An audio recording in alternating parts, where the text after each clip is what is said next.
Bom, são 20 horas e 30 minutos, todos nós sabemos que nos é recomendado a disciplina pelo horário, né? Então, neste momento, vamos fazer a nossa prece de abertura, agradecendo a Deus, a Jesus, a nossa Mãe Maria de Nazaré, que se faz presente pelos veneráveis, amigos espirituais, nossos mentores individuais, que neste momento possamos nos unir às equipes de mentores do Evangelho no Lar da Casa Nova Era, que nos recebe, que nos recepciona e que nos dá essa oportunidade de mais uma vez estudarmos o Evangelho do Cristo. Esse Evangelho que é transformador, que é libertador, que é consolador. E na certeza de que todos nós estaremos nesta noite retomando os estudos que o Mestre Jesus sempre nos recomenda que façamos, vamos dizendo e agradecendo com a oração do Pai Nosso.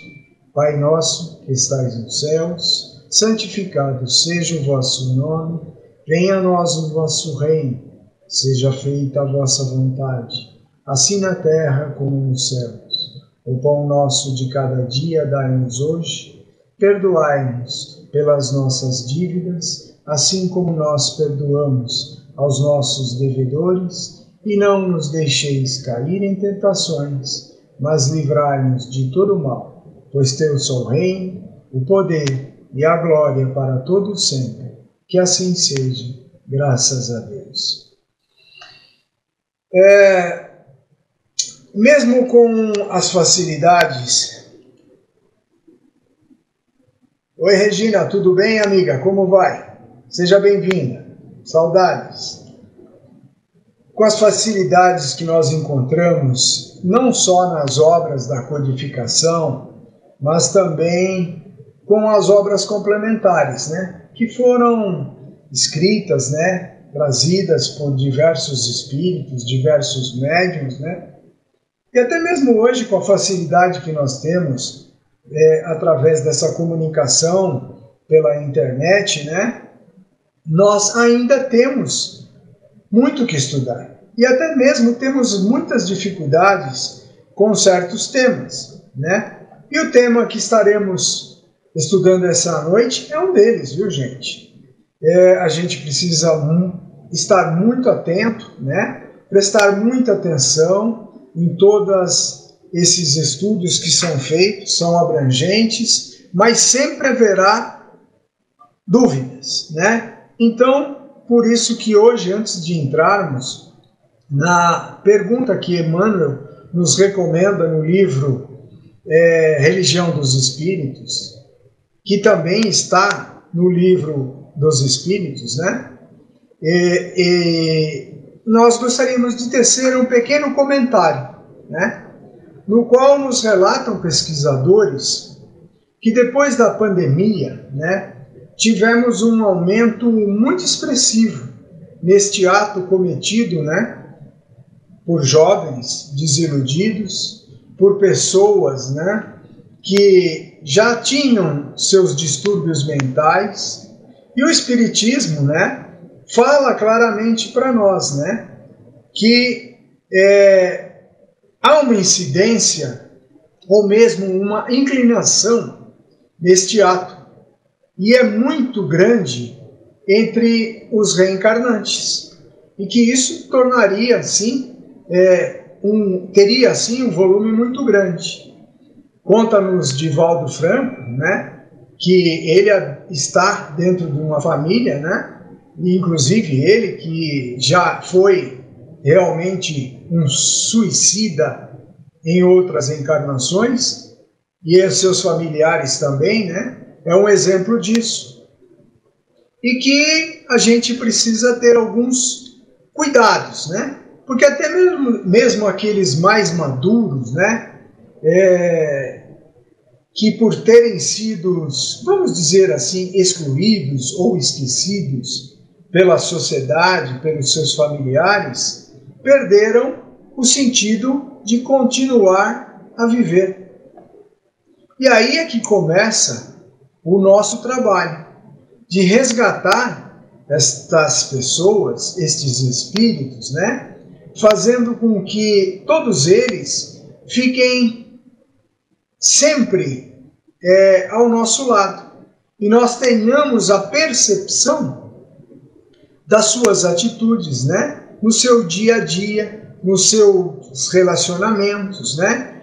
Não só nós espíritas, mas os nossos pais, nossos filhos, avós, né?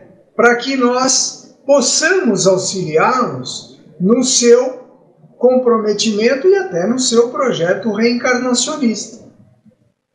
Então, todos aqueles, independente da religião, estamos com o propósito de auxiliar ao próximo e nos dedicarmos para que todos eles possam concluir a sua jornada evolutiva.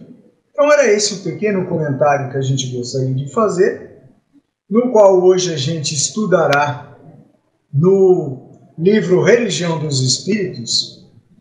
Oi Ana, boa noite, tudo bem? Geraldo, meu amigo, como vai? Egli, minha querida amiga, todos bem? Que bom vê-los aqui. Então, continuando no livro A Religião dos Espíritos, lição 48, cujo título é Suicídio. E a recomendação de Emmanuel neste livro é que sempre busquemos o subsídio, né, para depois buscarmos as reflexões dele e de Chico no nosso livro dos Espíritos. E aí ele nos manda fazermos a leitura e até buscarmos a compreensão da questão 957. E aí nós vamos encontrar o capítulo 1, né? Que é das penas e gozos terrestres. Desgostos da vida, suicídio. Olha que título, né? Onde Kardec faz a pergunta aos amigos espirituais desta forma: quais em geral, com relação ao estado do espírito, as consequências do suicídio? Muito diversas são as consequências do suicídio.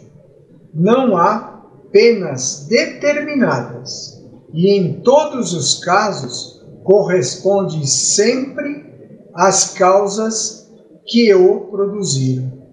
Que coisa interessante, né? A gente ouvir isso.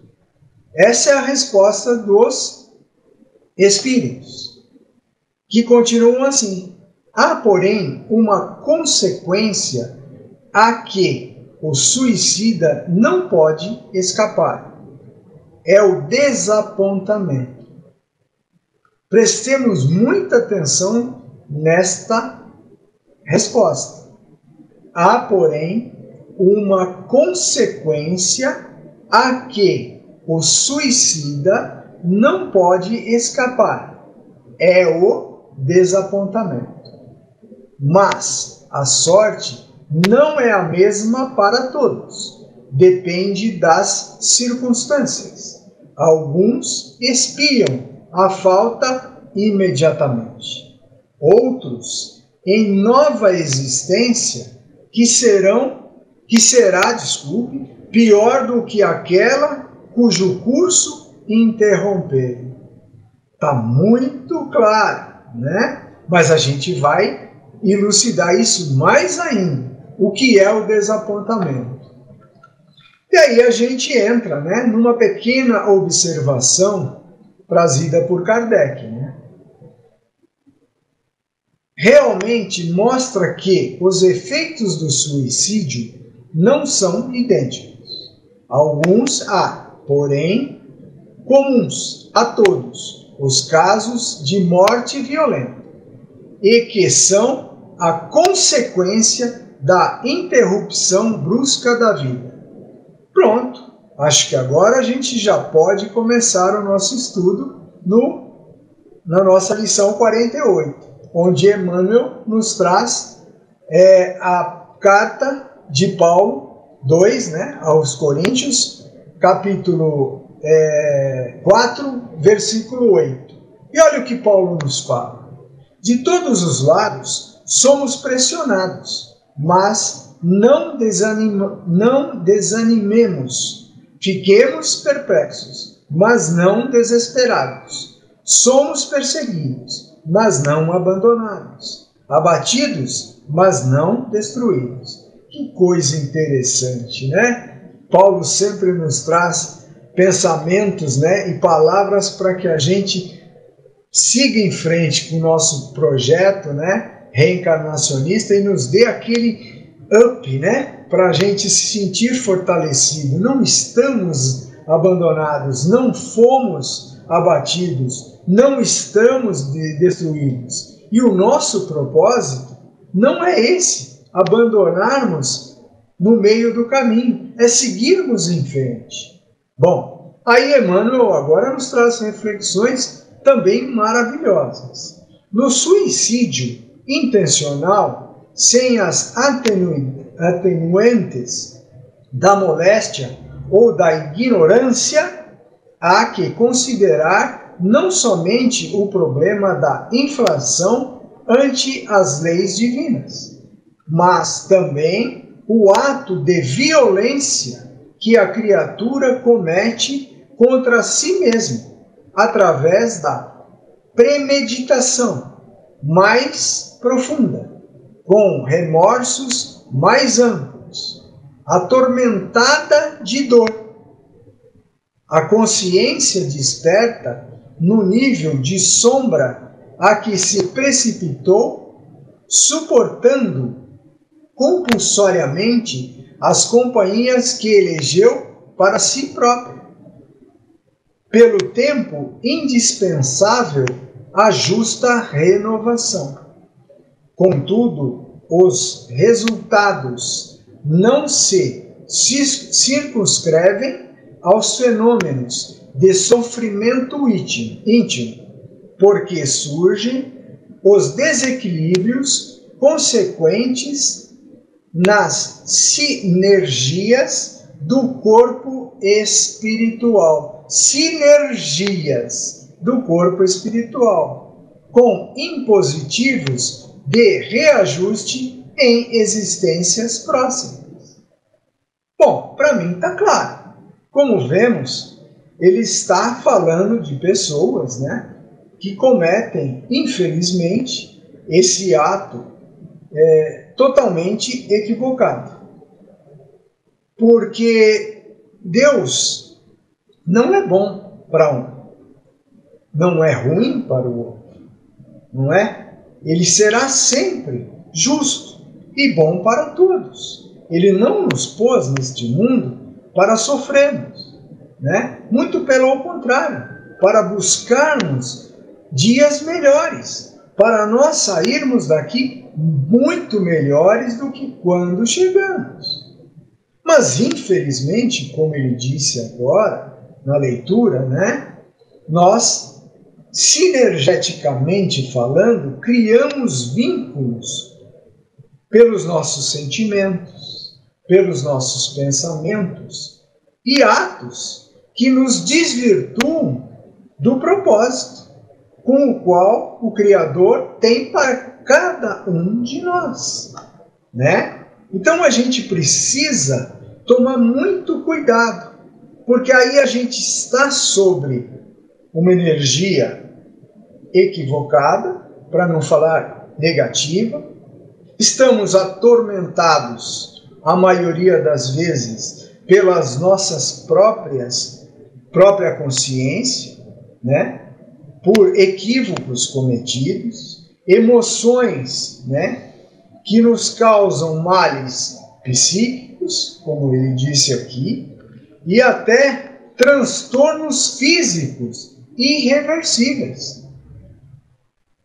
Vejam o que nós ouvimos: transtornos físicos irreversíveis.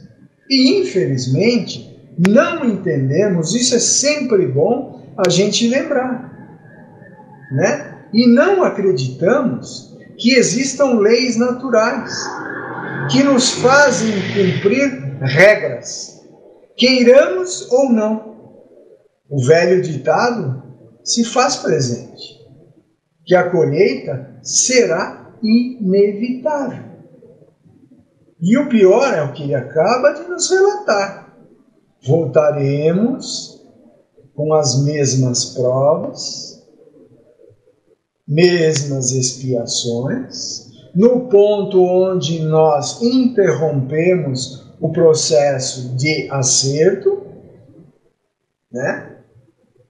E mais ainda, é onde nós sabemos agora do arrependimento. Acharmos que ao cometermos este ato, facilitaremos a nossa vivência. Muito pelo contrário. Como disse Paulo, né? Tudo posso, mas nem tudo me é lícito. Correremos e teremos consequências muito sérias. Então isso precisa estar muito claro, não só para nós espíritas, mas para todos aqueles nossos irmãos que agora, nesse momento, estão nos ouvindo, né? Espíritos que infelizmente já cometeram esse ato e que temos, sim, um momento de pedirmos a Deus, né? Que eles possam se recompor, que eles possam se estruturar novamente, né? Através da nova vivência, né? Então é isso. Continuando Emmanuel, e assim que após determinado tempo de reeducação, nos círculos de trabalhos fronteiriços na Terra, os suicidas são habitualmente reinternados, olha isso, hein, gente? Reinternados no plano carnal, em regime de hospitalização na cela física, que lhes reflete as penas e angústias na forma de enfermidades e inibições. Sermos nós a face, o fácil desse mundo, identificá-los no berço em que repontam, mostrando a expiação a que se acolhe. Falamos disso no começo, no nosso pequeno comentário. Os que se enveneram, conforme o tóxico de que se valeram, renascem, trazendo as afecções valvulares, os achaques do aparelho digestivo, as doenças do sangue e as disfunções endocrínicas, tanto quanto outros males de etnologia obscura. Os que incendiaram a própria carne amargurarão as agruras do iticionismo ou do penfico. Nossa, quanta palavra a ser estudada, né? Os que se asfixiaram, seja no leito das águas ou na corrente de gás, exige o processo mórbido das vias respiratórias, como no caso dos efizemas ou dos cistos pulmonares. Os que se enforcaram carregam consigo os dolorosos distúrbios do sistema nervoso, como sejam as menosplasias diversas e a paralisia cerebral infantil ou adulta. Os que estilhaçaram o crânio ou deitaram a própria cabeça sobre a roda destruída experimentarão desarmonias da mesma espécie, notadamente os que se relacionam com o cretinismo, e os que se atiraram de grande altura reaparecem, portanto, os padecimentos da distrofia muscular progressiva ou osteite difusa.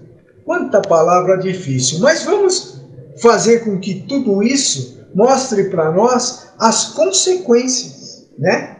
Que são inevitáveis, que acabamos de falar, e que a nova roupagem será, não é, para nós um grande depurativo, né? Teremos consequências, sim, mas através do novo nascer, né? De nascer de novo, né? Nós estaremos com uma nova oportunidade, uma nova reprogramação, né, no nosso projeto reencarnacionista, e que muitos ainda, infelizmente, desistirão no começo, outros no meio, né, dessa nova oportunidade de se redimir, de se reajustar. Então nós precisamos ficar muito atentos para auxiliá-los, né, e mostrar a eles que irão ter consequências muito sérias, né?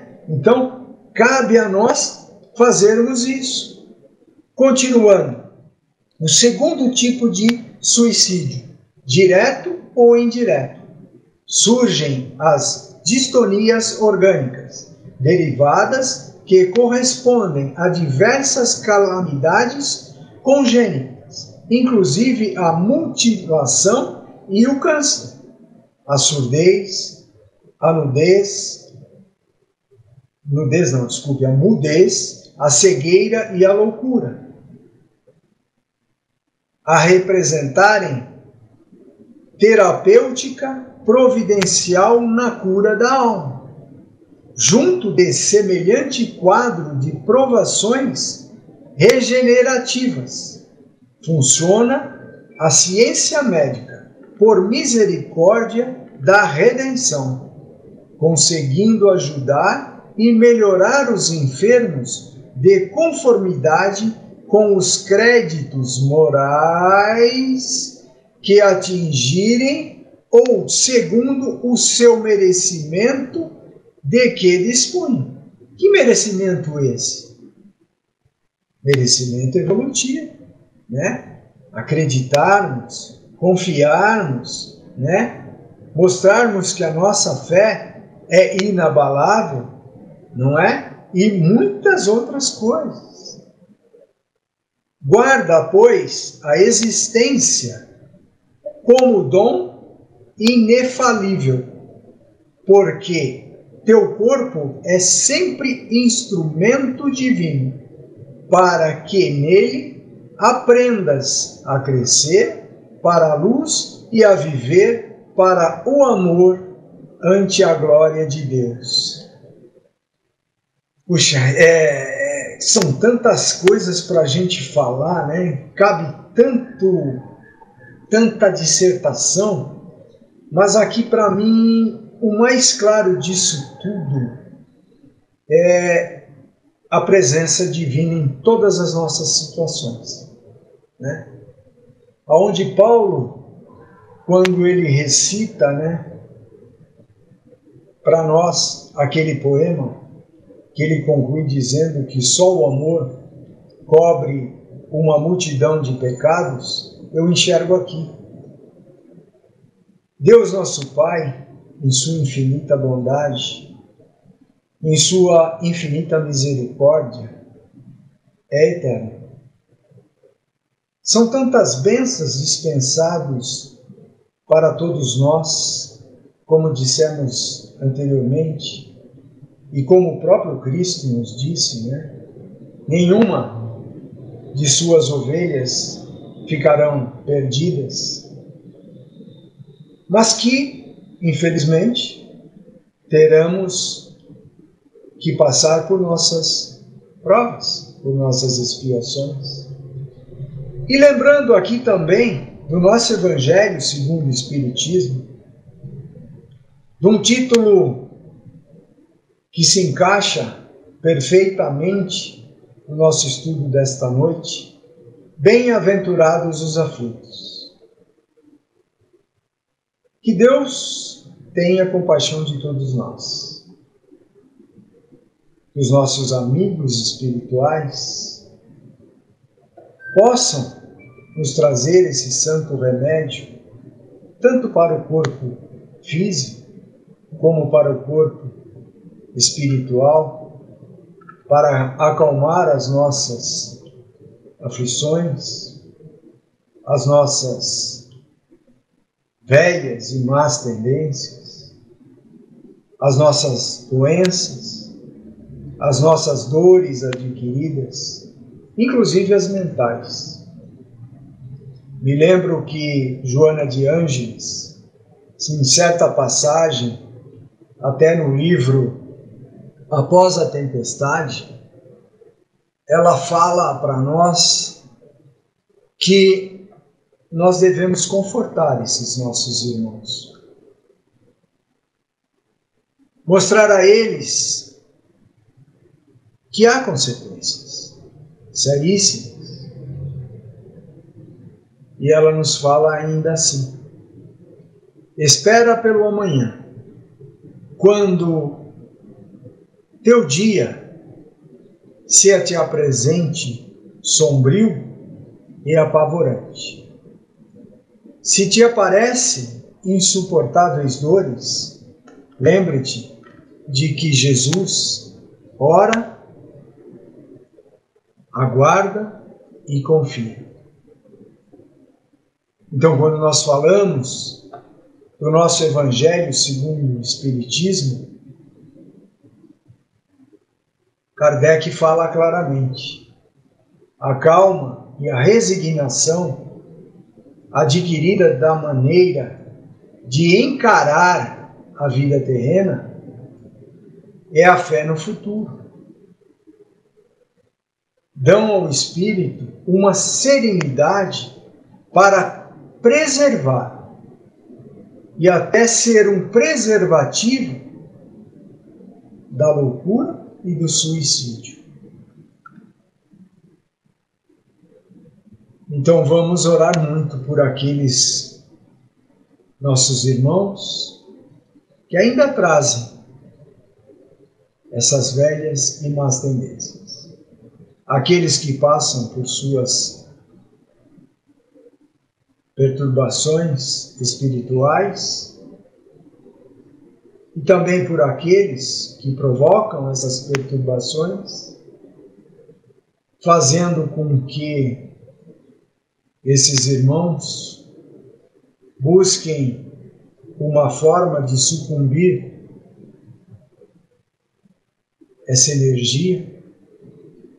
Então precisamos sim acolher e pedir aos benfeitores espirituais que os tratem, que possam cortar essas amarras do passado, dos seus equívocos, e que possamos dizer a todos eles que nos ouvem agora: não se mate, você não morre, a vida continua. Esta é a grande realidade, meus irmãos. Estamos chegando ao fim do nosso Evangelho desta noite. Demos uma pequena pincelada no capítulo 5 do Evangelho segundo o Espiritismo. Falamos também que só através do nascer de novo, como disse Jesus, ninguém poderá ver o reino de Deus se não nascer de novo, que é uma grande oportunidade. Que através da reencarnação teremos novas oportunidades, que o corpo físico nos dará para nos libertarmos e até pacificarmos a nossa consciência do que fizemos no passado. e para que busquemos, através dessa evolução moral, da evolução espiritual e até mesmo a evolução física, possamos continuar confiando e não só sonhando com o reino de Deus, que é o que todos nós almejamos. Acredito que temos muito a refletir, temos muito a pensar. E como disse, vamos orar por todos esses nossos irmãos, encarnados e desencarnados, para que esse ato não seja, em hipótese nenhuma, cometido. Então agora vamos pedir aos mentores, amigos espirituais da Casa Nova Era, a permissão para nos unirmos a eles e rogarmos a Deus, nosso Pai, nosso Criador, a Jesus, nosso Mestre, a nossa Mãe Maria de Nazaré, aos amigos espirituais, para que possamos energizar ou fluidificar as nossas águas e que eles possam nos trazer os benefícios salutares do santo remédio, tanto para o físico como para o espírito. Que nossas energias, através das águas fluidificadas, possam ser renovadas com muitas bênçãos, com muita luz, e que nossa fé seja sempre inabalável, na certeza de que nosso Pai, nosso Criador, dá a cada um de nós aquilo que merecemos, aquilo que buscamos, proporcionalmente. Mas tenhamos a certeza de que todos nós nunca estamos desamparados, sozinhos e desesperançosos. Que a luz de nosso Senhor Jesus Cristo esteja hoje e sempre com todos nós. Muito obrigado, uma boa noite a todos e até uma nova oportunidade, se assim nos for permitido. Obrigado, fiquem com Deus.